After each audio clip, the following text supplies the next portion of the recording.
Olá pessoal, bem-vindo a mais uma aula de Geografia do segundo ano. Como vocês percebem, eu estou bem adromedário, né? Incorporei um personagem. Por quê? Porque a gente vai abordar nesta aula a respeito das mudanças do espaço ou no espaço rural brasileiro nas últimas décadas. Tá?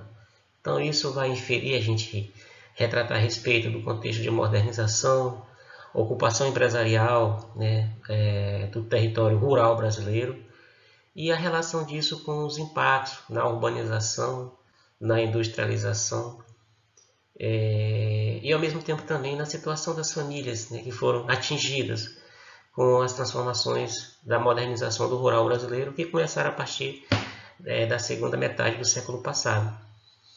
Em contrapartida também a gente vai discutir a respeito desse novo rural, porque o rural, de forma geral, ele não é visto apenas como um espaço de produção. Há outros elementos que passam a configurar o rural como um espaço que vai além do aspecto produtivo, que a gente vai ver também. Então, essa nossa discussão nesta aula, ela vai estar dividida em três momentos, em três vídeos. Então, nesse primeiro vídeo, a gente vai tratar a respeito do aspecto geral de configuração do espaço rural brasileiro, e aí apontando as características mais vinculadas à produção, os tipos de atividade. Tá? No segundo momento, no segundo vídeo, a gente vai tratar especificamente da expansão da fronteira agrícola, comandada pelo agronegócio. E no quarto momento, a gente vai falar um pouco sobre a estrutura fundiária brasileira e os impactos também do processo, né, de expansão da expansão da fronteira agrícola. A gente vai fazer essa correlação também com o segundo vídeo. Tá? Então isso traz, por exemplo, novos elementos para entender, né, o que é o espaço rural brasileiro, as suas dinâmicas e os seus dilemas. Bem, então assim, no conjunto da nossa discussão, a gente vai tratar, né, a respeito da distribuição das atividades agropecuárias no território brasileiro, né, ou seja, quais são os principais produtos agropecuários no Brasil, dada a importância do setor primário na economia nacional, e como é que esses produtos, né, estão distribuídos pelas regiões, né, quais os estados que se destacam, e qual o peso dessa produção, por exemplo, no PIB da economia nacional. Tá? A gente vai também apresentar definição, né, das atividades produtivas, ou seja, o que é agronegócio, o que é a expansão da fronteira agrícola, qual a diferença entre a agricultura familiar, a agricultura convencional ou patronal e as outras agriculturas, né, que se desenvolvem aqui no Brasil. A gente tem que abordar a respeito da estrutura fundiária brasileira, né, e suas consequências na sociedade. Quando se fala em estrutura fundiária, está se falando na posse da terra, na forma como a posse, o uso da terra está organizado no território brasileiro. Então, como é que está essa estrutura, né? Essa organização ou desorganização da posse e do uso da terra, que é um fator histórico, como a gente vai perceber. Tá? A gente vai lembrar um pouco também dos impactos sociais e ambientais da agropecuária no Brasil, né? Porque houve um processo intenso de modernização e expansão da modernização, mas lembrando que a modernização não chega a todos os lugares no espaço rural, uma pequena parcela, principalmente de agroempresários que foram valorizados, né, com essa modernização. Então, quem estava mais vinculado ao setor do agronegócio, né, as relações de trabalho no campo, isso é fundamental, né, despertar essa crítica de vocês sobre as relações de trabalho, né, como se dá essas relações, e aí a gente caracterizar, né, essa fronteira agrícola brasileira. Se fala muito a última fronteira agrícola, o processo de ocupação dos cerrados brasileiros. Então, os cerrados hoje se caracterizam, são marcados por um processo intenso de ocupação de empresas de agronegócio, de indústrias, agroindústrias, inclusive do setor mineral. Né? Então, o que é essa fronteira agrícola? O que significa essa expansão da fronteira agrícola? Então, que a gente vai discutir nesses três vídeos. Né? Então, assim, entendeu que no Brasil, primeiramente, houve uma passagem de um modelo tradicional, né, considerado agroexportador, estou até marcando aqui, para o modelo industrial. Isso se dá principalmente após a queda da Bolsa de Valores de Nova York em 1929, tá? E houve a necessidade de substituição das importações com a introdução da indústria. Então, na verdade, o processo de modernização no Brasil foi um processo de industrialização da agricultura, né? Onde a agricultura ela passa a atender às demandas, às necessidades da indústria. Então, a agricultura e a pecuária são subordinados à indústria e aos interesses, deixa eu marcar aqui, e aos interesses econômicos do capital agrário nacional e internacional. Foi isso que aconteceu, tá? A pecuária e a agricultura brasileira elas se tornaram subordinadas, né, ao capital agroindustrial, ou seja, a industrialização, porque eles passaram a ofertar os produtos, né, para serem processados e ao mesmo tempo passaram a depender dessa relação comercial. Então houve no Brasil um processo de subordinação da agricultura e da pecuária ao capital agrário, ou seja, o capital industrial, o capital financeiro, porque os bancos entraram nessa conjuntura, tá, financiando ao agronegócio, a gente vai ver mais na frente. Então houve um processo de subordinação da pecuária à indústria aos interesses do capital nacional, de investidores nacionais e de investidores internacionais. Tá? Lógico que isso trouxe uma hegemonia econômica e política do agronegócio. Tá? Então o agronegócio ele passou a ser destacável, por exemplo, nas exportações, nas pautas das exportações no Brasil. Toda hora está aparecendo comercial que o agro é tech, que o agro é POC, que o agro é tudo. Mas muitas vezes o agro também causa impactos sociais e ambientais que marginalizam as populações rurais. Tá? Então, a pauta, o destaque das exportações do agronegócio, né, se caracteriza sobretudo nas chamadas commodities agrícolas. Tá? O que são commodities? São produtos que têm grande importância no mercado financeiro internacional, como soja, milho, são negociados nas bolsas de valores.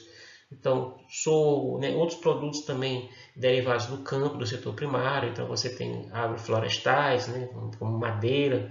Tá? Assim como também houve uma importância muito grande no agronegócio na ocupação de novas terras agricultáveis, que isso é que vai repercutir nesse processo de expansão da fronteira agrícola. Tá? Então, além da produção, tem também um mercado imobiliário, porque a terra passou a ser um ativo de muita importância para a manutenção das grandes e médias propriedades rurais, tá? E das indústrias vinculadas ao agronegócio. Então, você tem, além da produção em si, dos produtos produzidos, você tem também a terra como um valor, tá, de mercado para a manutenção do agronegócio.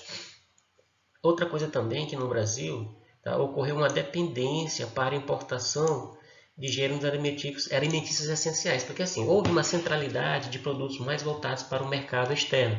Então, soja ganhou importância, milho ganhou importância, carnes, os complexos de soja, milho, carne, né, café, ou seja, os produtos de maior importância no mercado internacional, ganharam o apoio do Estado em termos de financiamento, né, da produção, e ao mesmo tempo também isso fez com que reduzisse uma importância para produtos também essenciais, né, para a nossa dieta básica, como o trigo, que é a base para a produção, né, por exemplo, de pães e outros produtos, outros derivados. Então daí a gente necessitar de importar outros produtos, né, como carnes, algumas carnes, e também trigo e outros produtos considerados essenciais, tá, para a nossa dieta básica alimentar. Tá? Então, assim, de uma forma geral, houve uma transição do modelo agroexportador para o modelo de agroindustrialização no Brasil.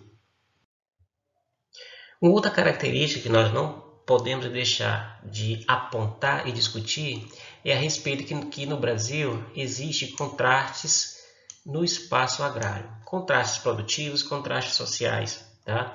Então, assim, convivem no espaço rural brasileiro categorias, né, sociais, produtivas, de agriculturas, né, que apresentam disparidades na estrutura fundiária, seja na posse, na organização da terra e nas formas de produzir, nas relações com o mercado. Tá? Então, assim, convive, por exemplo, uma agricultura patronal, né, convencional, empresarial, né, moderna, e agriculturas, né, de subsistência, né, como a agricultura camponesa, a agricultura familiar tradicional. Tá? Então, isso representa o quê? Disparidade na forma de organização e nas políticas de desenvolvimento rural no Brasil. Porque, vejamos, ó, é muito comum uma pequena parcela, né, da agricultura produtiva no Brasil, como a agricultura patronal, ela utilizasse de alta tecnologia, né, a uso de insumos, tá, bem como de capital e uma grande quantidade de terras. Então, é uma agricultura vinculada a um mundo altamente moderno. Tá? Então, já se fala, por exemplo, em agricultura 4.0 no Brasil, tá? Que é uma agricultura que utiliza, por exemplo, de uma agronomia científica, tá? Uma agricultura que reduz as perdas, então, uma agricultura de precisão, tá? Uma agricultura que se utiliza de tecnologias modernas, como o drone, por exemplo, para pulverizar, né? Para, por exemplo, acompanhar o controle biológico do campo, tá?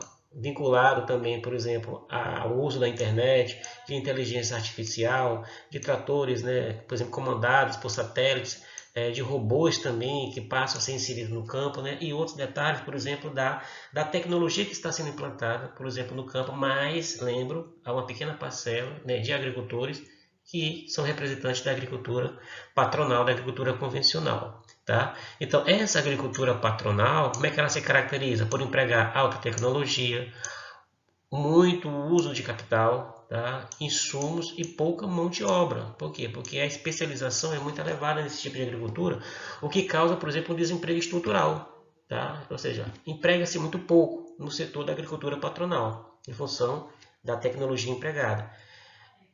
Orienta-se, por exemplo, pela ciência, né, pela agronomia científica, e isso vai dar uma elevada produtividade da terra.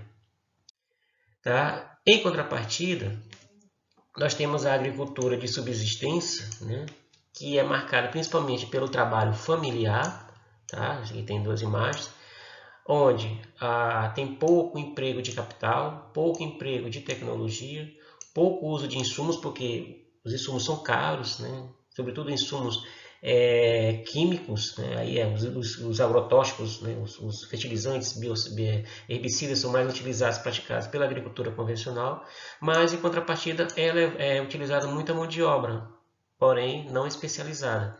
Tá? A agricultura de subsistência orienta-se pelo manejo tradicional da terra, então é muito comum a rotação de cultura, o uso, por exemplo, de biofertilizantes, né, adubos orgânicos, tá, numa parcela da agricultura familiar. E aí que ela está vinculada a essa agricultura de baixa produção, de baixa produtividade, entre aspas, né? Porque na verdade é uma agricultura voltada para o consumo familiar, onde o excedente volta-se para o mercado, né? Para comercializar. Então a produtividade da agricultura de subsistência é para atender o consumo da família. Tá? E aí nós vamos ter, né, várias tipologias de agricultura de trabalho familiar. Como foi dito, a agricultura camponesa, né, de vinculação com os camponeses, a agricultura familiar, por exemplo, que é reconhecida pelo Estado via lei do PRONAF. Tá? Então, o conceito de agricultura familiar é um conceito criado pelo Estado, pelo governo brasileiro em 2006, via lei do PRONAF, que é o Programa Nacional de Fortalecimento da Agricultura Familiar. Nós temos também, no conjunto das tipologias de agricultura familiar, a agricultura orgânica, a agricultura ecológica, a permacultura e outras agriculturas também. Tá? Em relação aos contrastes também, né, cita-se que o espaço territorial brasileiro ele é subutilizado. Né? Então, assim, se disse que no Brasil há um intenso processo de urbanização, isso é verdade. Porém, essa urbanização é muito concentrada quando nós pegamos o total territorial de área no Brasil. Por quê? Porque há mais espaços rurais em termos de área do que espaços urbanos.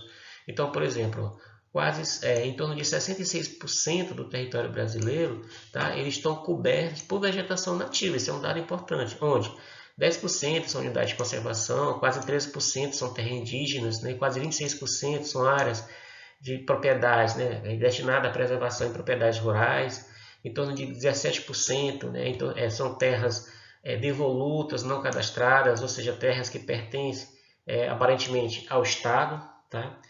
Algo em torno de 30%, tá, são ocupados pela agropecuária, ou seja, pela agricultura e pela pecuária, e algo em torno de 3,5% do território, né, é dito urbano.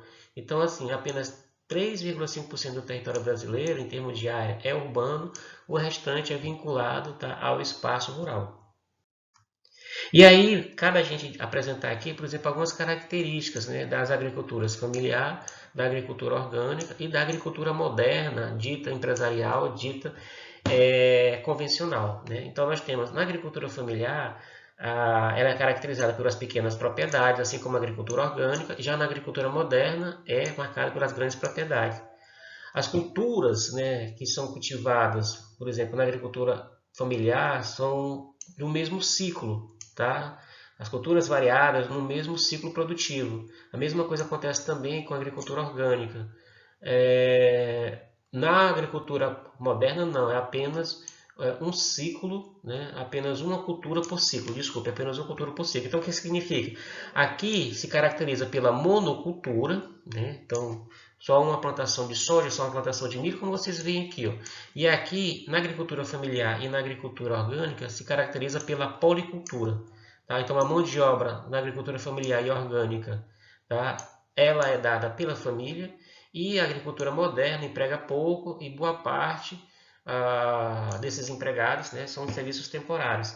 Então, na agricultura familiar existe baixa mecanização, quase inexistência, baixa produtividade, baixa para média produtividade. Isso acontece também com a agricultura orgânica. O uso de sementes, né, também com tecnologia são baixas, então geralmente são sementes tradicionais, né, como citar aqui as sementes crioulas. Tá? A mesma coisa acontece, por exemplo, na agricultura orgânica, não se usa transgênicos. Tá? E o controle de pragas em ambas as agriculturas se dá de forma natural, tá? Ou seja, com produtos biológicos, né? Em algumas situações com produtos químicos, no caso específico da agricultura familiar. A agricultura orgânica não usa, por exemplo, defensivos agrícolas. Né? É o contrário que ocorre na agricultura moderna, na agricultura convencional. Por quê? Porque é elevada o uso, por exemplo, da mecanização de tecnologia, a produtividade é alta em função, por exemplo, do uso de tecnologia, de correção de solo, de insumo, né, na atividade produtiva. As sementes geralmente apresentam alta performance, porque são sementes transformadas em laboratório, tá? E utiliza-se muito insumo químico, né, com herbicida, pesticidas, fungicidas e assim por diante. Tá? Lembrar também que nós temos dois tipos, né, de produção, né, em ambas as culturas, né, em todas as culturas, seja moderna, seja a agricultura familiar ou orgânica. Né? Então nós temos uma atividade que pode ser extensiva ou intensiva, porque a agricultura familiar também utiliza, né, de atividades extensivas, como por exemplo, criação de gado de forma extensiva. Tá? Já na agricultura moderna, a criação de gado, na verdade, na pecuária moderna, a criação de gado é de forma intensiva, em piquetes. Tá? As lavouras, elas se caracterizam por serem temporárias ou permanentes. Por que é importante isso? Porque as lavouras temporárias, elas se caracterizam por ter um ciclo curto, então soja, milho, então apenas um ciclo de produção. Já as lavouras permanentes apresentam um ciclo mais longo, né? Duram mais de uma produção. Tá? Então, as lavouras temporárias são típicas, tá?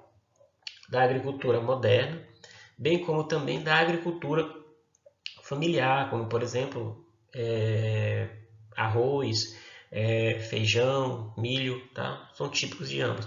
Agora também tem as culturas permanentes, né? Como por exemplo laranja, né? Que atende também ambas as agriculturas. Então assim, uma visão geral, né? Dessas características das agriculturas.